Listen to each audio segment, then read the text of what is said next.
And I like you, don't get me wrong, but I think you're so misguided in this. Because if we went and asked 100 people this question, I don't think you did this.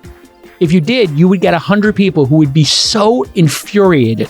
It would be such a violation of trust, what you've described, that they would break up lifelong friendships over it. This Week in Startups is brought to you by Codecademy. Build the future you want to see with Codecademy. Codecademy Pro helps you learn everything you'll need to shape what comes next in the tech space. Try it free for 14 days at codecademy.com/twist. .tech Domains has a new program called Startups.tech, where you can get your company featured on This Week in Startups. Go to startups.tech/Jason to find out how. And Squarespace. Turn your idea into a new website. Go to squarespace.com/twist for a free trial. When you're ready to launch, use offer code TWIST to save 10% off your first purchase of a website or domain. All right, everybody, welcome back to This Week in Startups. We had a great episode, episode 1745, back in May, with a really interesting founder. His name is Dan Siroker. He is the CEO and co-founder of Rewind AI. You probably remember him because, hey, this is a really clever idea. What does Rewind AI do? Recorded everything on your screen in a given period of time. Then it creates a searchable index for you. Seems like a great idea. But as we talked about on that episode, hey, maybe there's some privacy issues here that we need to think through. And some of those have actually come to pass in terms of Zoom. People are using things like Gong and other services to record calls. And now Zoom even has built into it the ability to not just record phone calls like we're doing right now with the recording button flashing in red on the top left, but also create AI summaries of the call and transcripts. So the world's changing pretty quick, and privacy is an issue, right? And what if you're having your desktop recorded and somebody sends you a confidential message and now it's in your archive forever? Then legal issues, discovery. All of this led to a great episode, really mind-blowing. But Dan wasn't done. Nope, Dan had to keep pushing the envelope. So this week, or maybe even last week, he released something called the Rewind Pendant. What is that? It's a little device you wear around your neck, like a pendant. It is what he said it is. And the device is designed to record everything and do what he's doing on your desktop. So I thought, hey, this is chaotic and insane. I had some strong feelings on it. Maybe people took them a little bit too seriously. But we've seen this movie before. There have been a number of people who've tried recording pendant type things, and obviously the police wear them. And we've gotten normalized to police having them because they're giant and they flash red. But this one was a little different, Dan. So welcome back to the program, and let's hash it out here. You got a bold vision. Why did you choose to put this out in the world? And just to be clear, this isn't an April Fool's joke in October. It is not. And thank you, okay, Jason, for having me on. And it is definitely not an April Fool's joke. So the idea behind the pendant came out of the experience I actually had 10 years ago going deaf, losing my sense of hearing and then gaining it back again when I tried a hearing aid was magical. It felt like getting a superpower. And ever since that moment, I've been on a hunt for ways technology can augment human capabilities and give us superpowers.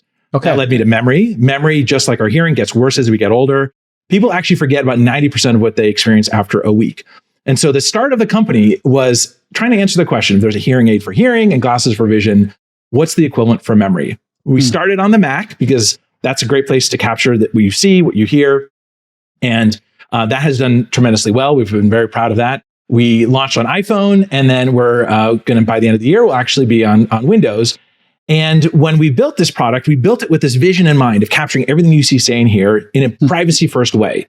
So if you recall, the Mac app stores everything locally. If we as a company get subpoenaed, there's nothing we can hand over. It's all stored locally. It's all encrypted. And we felt like this technology, this idea of a personalized AI was only going to work if it had a privacy-first approach. And so as we think about what it means to be a personalized AI, it means there's far more to life than just what happens on your Mac or Windows or iPhone. There's this world out there that's the real world. And if we could capture that in a way that respected your privacy, and I'm happy to talk at depth what we're doing for that, then we could really deliver on this vision where you and I can meet and I can remember every conversation we've had. It's as if living my life with perfect memory. And that was the experience I had of going deaf and getting a hearing aid is not just getting the power back to hear, but realizing how bad it had gotten. And that's what we want to do for memory, help people realize how bad their memory had gotten and enable them to live a life with perfect memory. Okay, great, noble mission, check. And I had the same experience when I started losing a little bit of my eyesight and started wearing glasses. I didn't even realize that things were blurry until you put them on. So I'm in alignment with you on that. But now comes the expectation of privacy. And so great that it's encrypted, but what about the other person who, if you're recording my iPhone or my desktop and I'm talking to them on something like Signal, and they think they're having a private disappearing message, but you are overriding that by screen recording it. Now, obviously, there's third-party tools to do that. Or I'm wearing this pendant in the real world, and obviously people can have, it's been the plot of many a thriller that somebody has a pen that records. But here, we've got a startup company that's trying to normalize this. You're trying to make this mainstream. That is the goal here. That's how you're presenting it. So what is your concern about a couple of examples I gave? I think my Signal conversation or whatever I use for encrypted disappearing messages is no longer encrypted. And not only is it not encrypted, it's indexed and searchable. So you've basically hacked my Signal and you've covertly done that. And then any other app that I'm using or in the real world, hey, this pendant is tiny. This is different than, and it's tiny by design, obviously.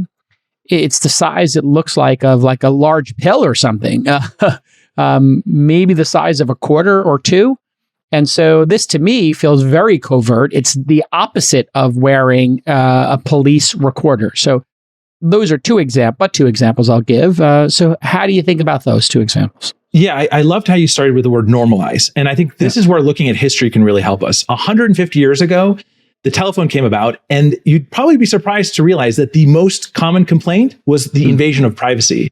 And it wasn't because now we're just accepting that telephones are normal, but it was because the first version of the telephone you had to go to the general store for, and people could overhear your conversation. Even if you brought it to your home, these eavesdropping switchboard operators could hear your conversation. Yeah. And that's the stage we're at with personalized AI. We need to build technology that overcomes the proverbial eavesdropping switchboard operator to make it so that you don't have a choice between convenience and privacy. You get all of the benefits of a personalized AI and your data is private. So let me give you some concrete examples.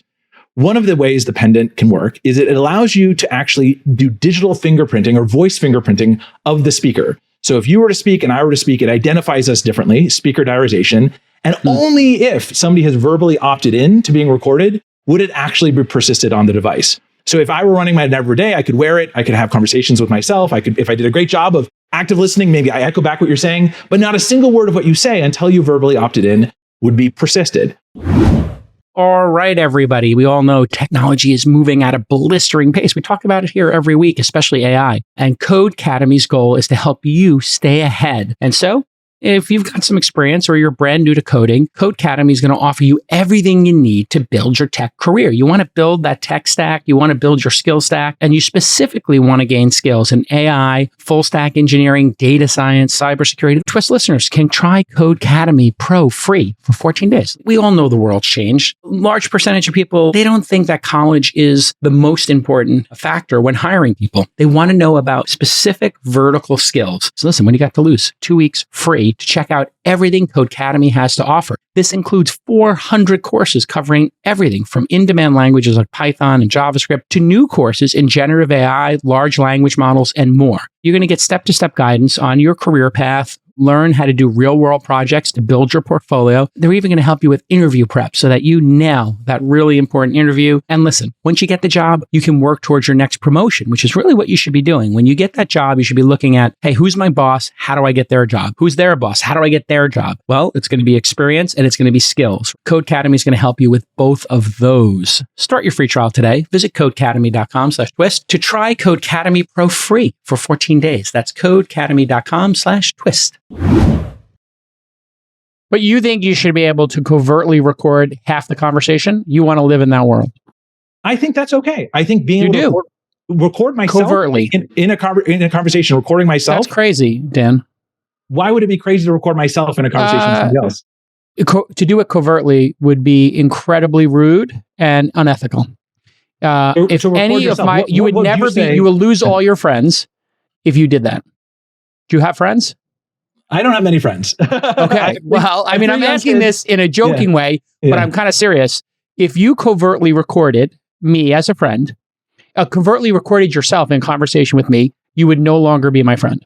And if I asked 100 people, your friend covertly recorded their half of the conversation and they have it for all time indexed, and they've been doing it for a year, you know what they would do? They would never speak to you again. And that would be 100 out of 100. The word covert is your word. I didn't say we should covertly record people. But you just said you would absolutely have no problem recording your side of the conversation and you only said permission to record my side. So maybe you're changing your position here. Would you feel you need to get permission for me to record your side and not my side? Well, first of all, I wouldn't hide the fact that I'm recording the conversation. So just at the outset, that's why it's a device that you wear. It's not a device in a hearing aid. Which is would this device work if it was under a t-shirt? It would not, no. So and really? You sure about that? Would it work if it was like, because if you wear one of those recording pens just in like your jacket, in your shirt pocket, it works. I mean, it's designed to work that way. So. Yeah. But I think you may be overblowing the risk here. I think there are 1.5 billion, smart recorders like this one being used and sold every year. Okay. Not a single moment of outrage, or as far as I can tell. Yeah, that's because they're large and they have a recording flashing red light on them. And the people who created them have thought this through. And they're so large, you have to press a button, make a clicking sound, and then start recording. That's how they're designed. They're not designed to be passively recording all the time like your device.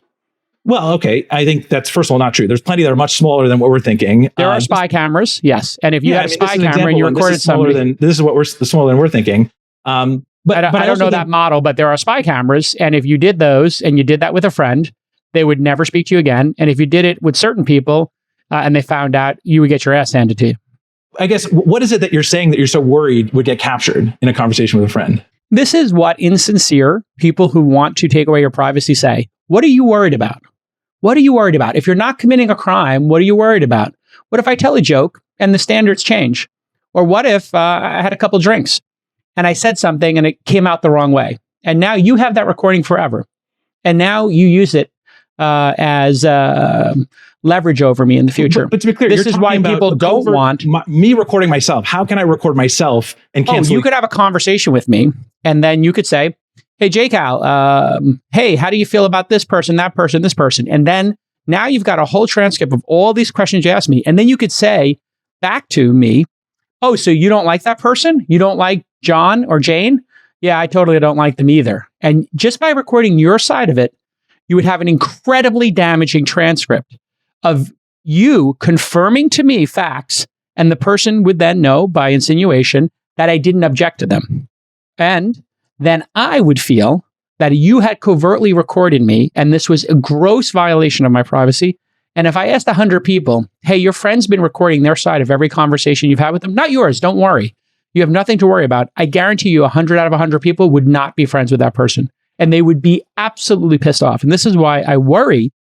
And when you tell me you don't have friends, I don't know if you're saying that to be cheeky or if you I'm saying that because I'm running a 20-person startup and I have 3 young kids and, I just don't have time. I was like, I don't know if that's a joke or... I don't think, it is a bit of a joke. I don't think my friends would like it if I said it. I definitely... Yeah, I don't know. Yeah, I mean, I have friends who have Asperger's who might say, I really don't know how to relate to humans. But this shows, I think, and I like you, don't get me wrong, but I think you're so misguided in this.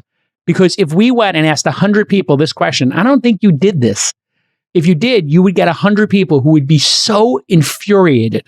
It would be such a violation of trust, what you've described, that they would break up lifelong friendships over it. 100% guaranteed. Well, I'll say we didn't ask 100 people. We actually asked 1,000 people. We asked 1,000 people in the United States with an income over 100K about a product like the Rewind Pendant. Okay. And we asked them a series of questions, including how much they would pay for it. And that's partly how we price the product, is recognizing the market opportunity. There are 4,000 people who, are deranged lunatics, this is your phrase, the people who might like this product, who pre-ordered the product. Yes. And I'm not trying to dismiss the privacy concern. I just think there are times in technology when new technology comes about, and it's easy to criticize the first version. And by the way, it's not out in public. I'm not saying we're ready. I'm not saying the product is something that I'm proud of. I think the product that we ship, and when we ship it, it'll be a product that will check all of the boxes when it comes to privacy, because the last thing we want to do is do what Google Glass did for wearables. We want to do for AI, personalized AI. We think the only way to build a personalized AI that wins in this market is one that is privacy first. The example I gave you of recording one side of the conversation, just one of many. Another is just to summarize the conversation. Yeah, but you don't seem to recognize my point, and you're calling me a Luddite, basically. So you're framing me as a Luddite, which is a great debate tactic, but it will not work with me because I've been at this for a lot longer than you. You don't get to just frame me as a Luddite because, I'm against progress and, operators. No, sorry, Dan. You still haven't answered the question. If 100 people were told that their friend was recording their side of the conversation, you glossed right over that and went to pricing. So let's pause for a second and have you actually answer that question. Would you be willing to ask 100 people, how would they feel if their friend covertly recorded just their side of the conversation? Would you be willing to do that with your survey data? Send the same 1,000 people. I'm happy to ask that question. I don't want to build a product that does that. My goal is not to build a product that covertly records your side of the conversation. That was your ask is, would this product be able to covertly record the conversation? And just like this can covertly record a conversation and record your side of the conversation, which is worse than the product we're offering, by the way, is not the product that I'm There trying are to spy cameras, yes, and they're illegal in some states, right? And these are things that these are kind of the underbelly in the world of devices. You're like a venture-backed startup, like a major venture-backed startup. This is why I think you're super misguided, and you're using selectively the history of people being opposed to technology as opposed to being truly thoughtful about it. No. To be clear, the example of the telephone, I wasn't trying to call you a Luddite. I think people were right to be complaining about the privacy of the telephone. Okay. Because the very first telephone wasn't private enough. I think people make the mistake of thinking that privacy is at odds with convenience. I think Facebook did the world a big disservice by actually making that true. But if you look at the telephone, the only way it went mainstream and became normalized, which is what you're asking about, was once it realized how to build a telephone. Would you put a large red light on this? Without an eavesdropping switchboard operator. And that's would you put a large red light whenever it's recording on the tip of the pendant? If that's what it took to be privacy first, we would. And I'm not against it at all. And I'll tell you, we're very, very early in this project. And part of the reason we're talking about it. Why did you rush it out?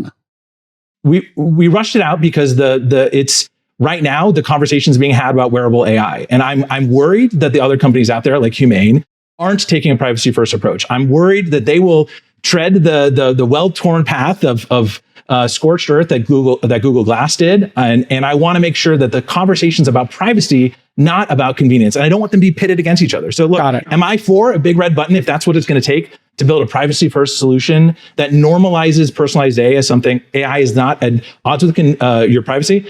Absolutely. I'm not against that. So you rushed it out because there's other competitors and you wanted to at least get a flagpole out there. Yes, I would have loved to have waited. I didn't have that opportunity. I couldn't have waited to announce it until that explains, I think, why that explains why my reaction to it was, this isn't thought out well enough. If we were at a party, you're wearing it next year, and it's around your neck, 8 people at a dinner party. Do you think you have to hold it up to the other 7 people and say, everybody, I'm planning on recording just my side of this conversation. But if any of you would like to record at this dinner party, your part of the conversation, so I could have a permanent record of this and a transcript and a summary, can you each say, I consent to recording in your name? Do you think that should be the best practice? I think I wouldn't bring this to a dinner party, first of all. So that's not the use case I'm focused on.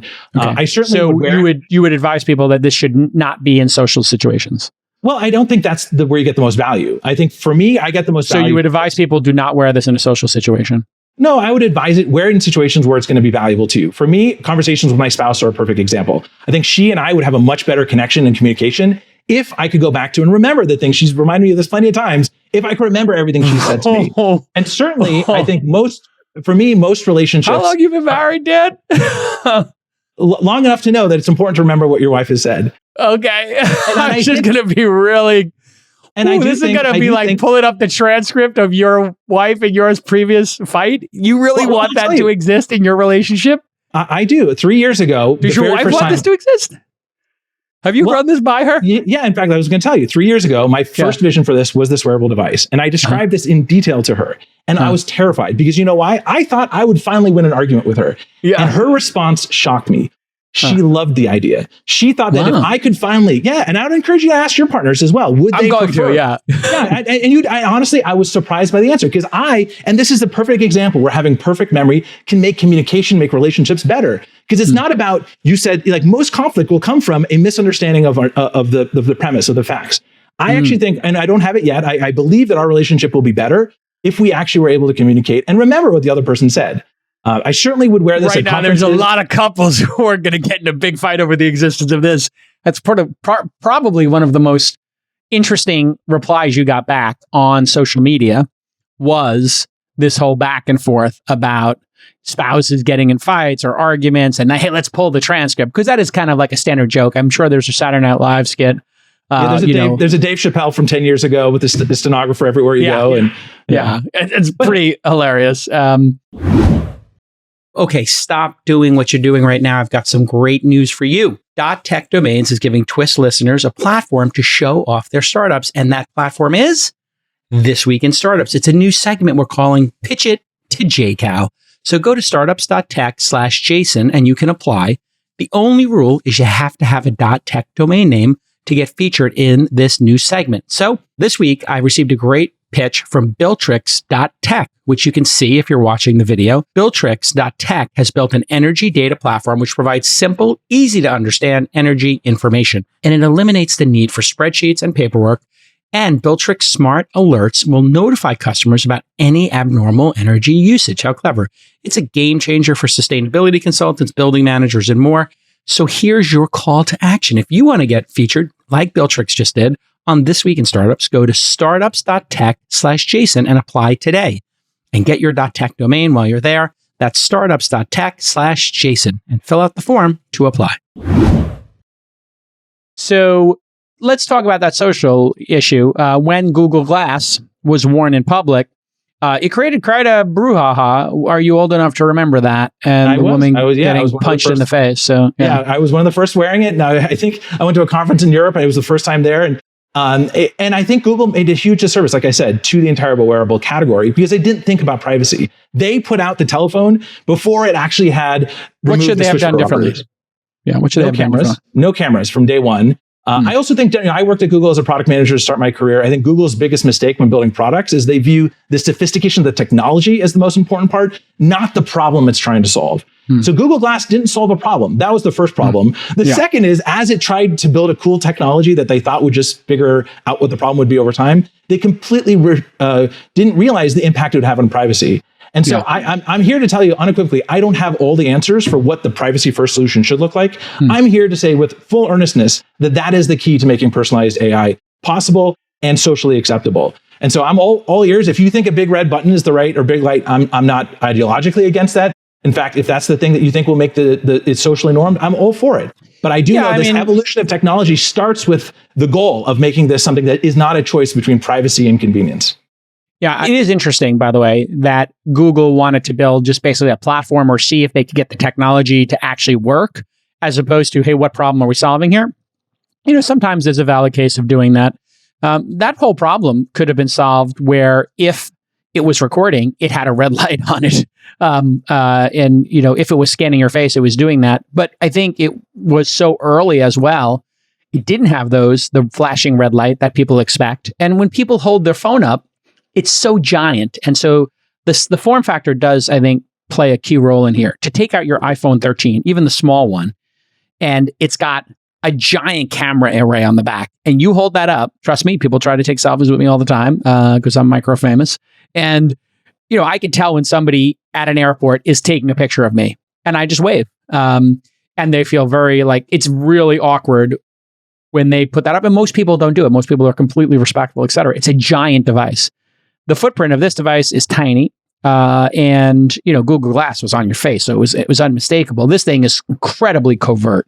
The Humane, let's talk about this. These are a bunch of Apple folks. It looks like a pendant. But not a tiny one. Yours looks like it's the size of a pill. This one, that Humane one, looks like it's the size of a credit card, maybe. And it's supposed to look like, I think, to Star Trek. Here we have it. So you can't miss it. I mean, if you're wearing it on your clothes, it's big. And it also has an LED that projects out. So it has lighting on it. I don't know if it blinks when it's recording or if it's persistently recording. What do you know about this device? I saw it was at, and we're showing here on the screen for the YouTube folks.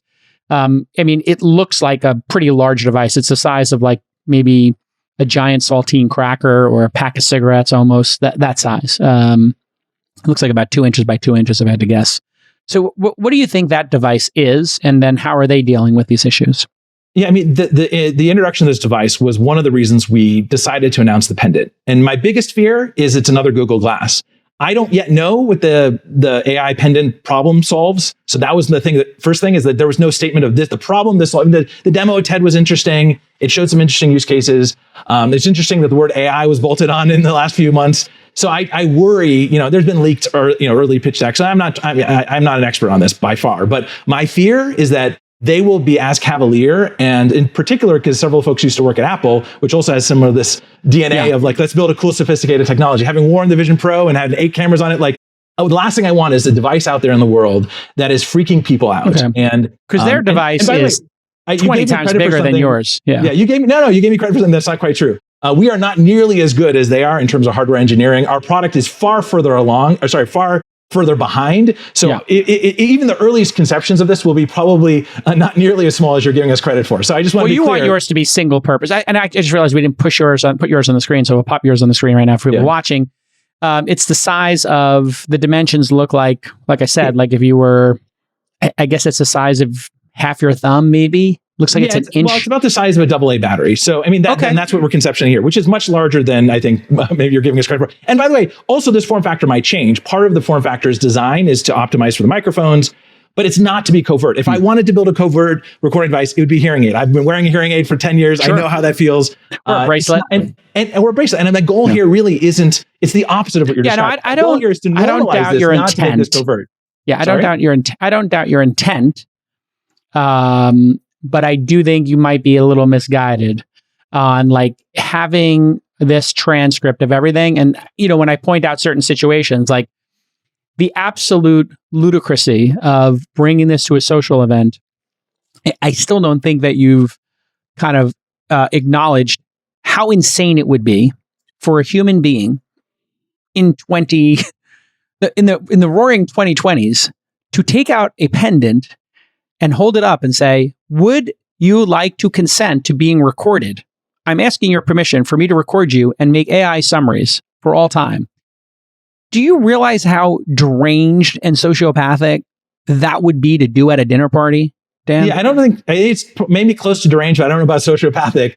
And again, that's not the use case that we're trying to solve. Okay, so give me the ideal use case that you're talking about. Yeah. Personalized productivity. For me, I meet with the same people most of the day, my coworkers, I meet my spouse. It's the people I meet with over and over again that I want to have a perfect memory of what they said. I care enough about what they say that it's important for me to be able to meet my commitments. If I tell somebody I'm going to make a commitment to an action item, I want a personalized AI that's going to help me remember to do that. So why not just say, hey, Siri, take a note? Well, part of it is it pulling out your phone. It's the inconvenience of that. It's also, the ability to actually do this across devices and sort of synchronize all of my digital experiences, not just dependent in an isolation, but every interaction that I have with somebody, which is across it's across Slack and text and Zoom meetings and in-person meetings. So it's that comprehensiveness that I think is also really critical to making it work. And also the fact that you can do it without actively, hey, Siri, take a note is far more friction than, hey, Jason, hey, I'll follow up later. I'll send you a summary of this podcast. I'm saying it already. The app and the device should be able to listen, just like a perfect chief of staff would do it for you. If they were in the room with you.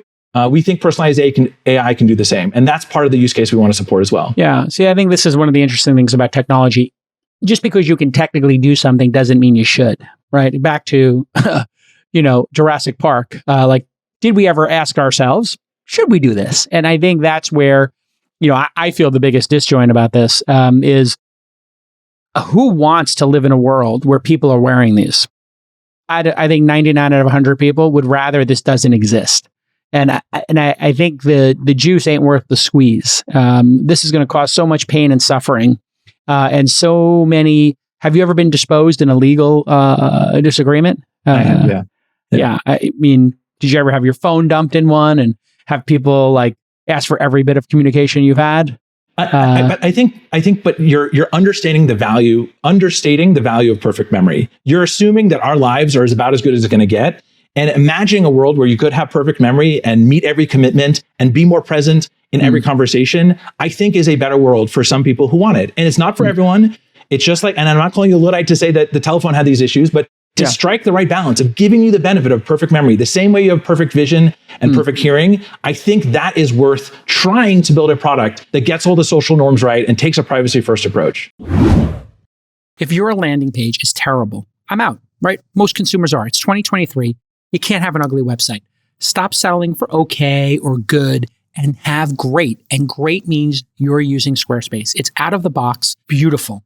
These websites have templates made by the world's greatest designers that are going to engage your audience, let you sell anything. And Squarespace, over the past decade, has just added feature after feature on top of the gorgeous templates that are designed for mobile.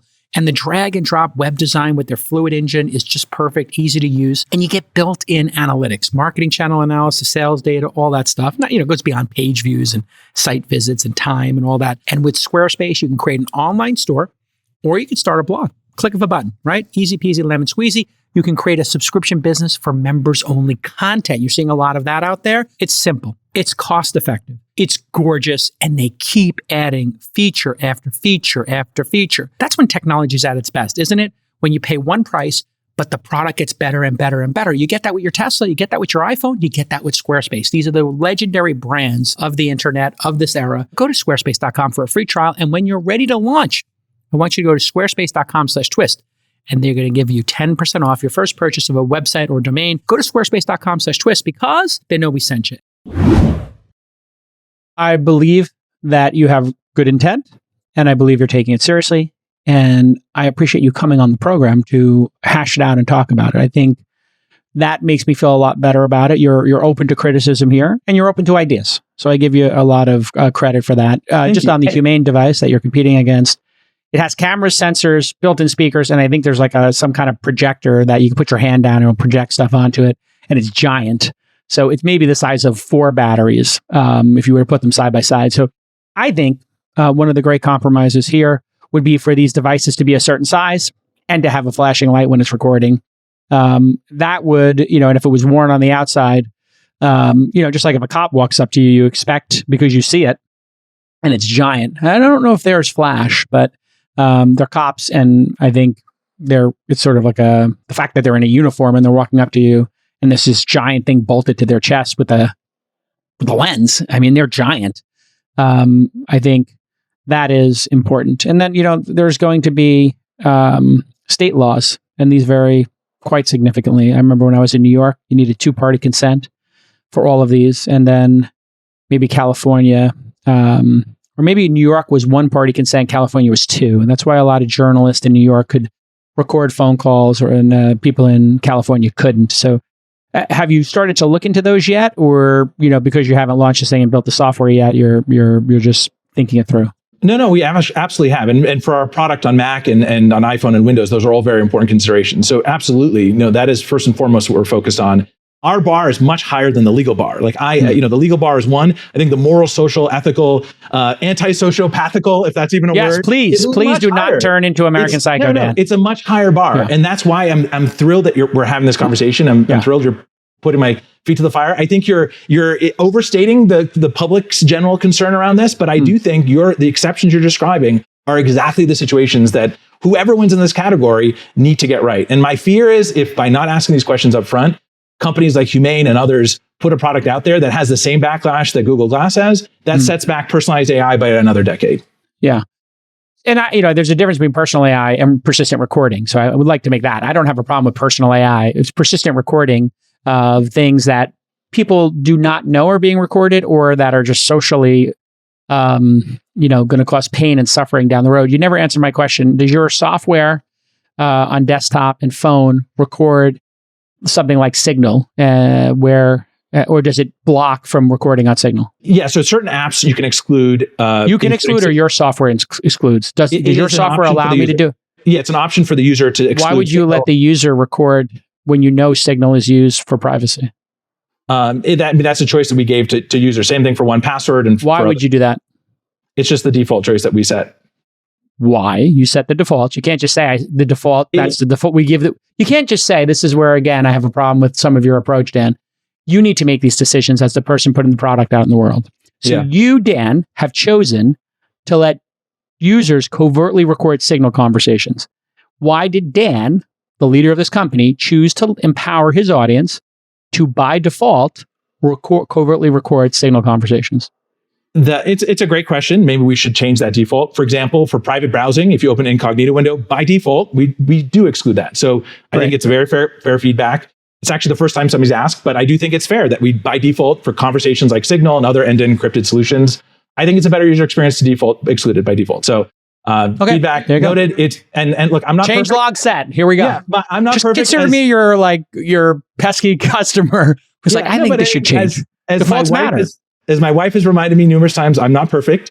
It is certainly a great piece of feedback, and that's the kind of feedback I hope I'm getting to be able to make sure our product lives up to people's expectations on privacy. Your wife told you you're not perfect as well? I have a record. Our wives have so much in common. We should have dinner. We should do a couple's date. Yeah. I promise if we have dinner, I will not bring the pendant. Okay, that's fine. But we could, if you and I were to do an investment meeting, we could totally have the pendant there. As but one example, I record our investment team meeting. And why do I record the investment team meeting? Well, I tell everybody, when we pass on the next Uber, I want to be able to go back in time, and I want to see my decision making, and I want a record of that. And so we'll record that, and know that if you're here, that there's a chance that recording someday could be hacked or leaked, and know that you should never, ever make any jokes or say something about a founder, let's say. Literally, I learned a lesson early in my career. It was taught to me when I was in consulting. Somebody was in an elevator leaving a sales meeting, and the salesperson said something derogatory about a person at the company I just met with, not realizing that somebody else in the elevator worked at that company. They let that company go through an entire sales pitch process for a multi-million-dollar deal, and then at the last minute said, we were going to give you the deal, but this person said that I smell like a monkey and da-da-da-da, therefore we're not giving you the deal. And this was they dragged him along for 3 months. It's a true story. And it was legendary, and that person obviously got fired. It was a big controversy. And so, I had to just start explaining to people, hey, you got to change your behavior here. I know some people might say something to blow off steam, or there might, I don't want to say locker room talk, but there might be gallows humor, or you might make a joke about somebody's startup. Not appropriate. Don't ever make a joke about somebody's startup. That's their heart and soul.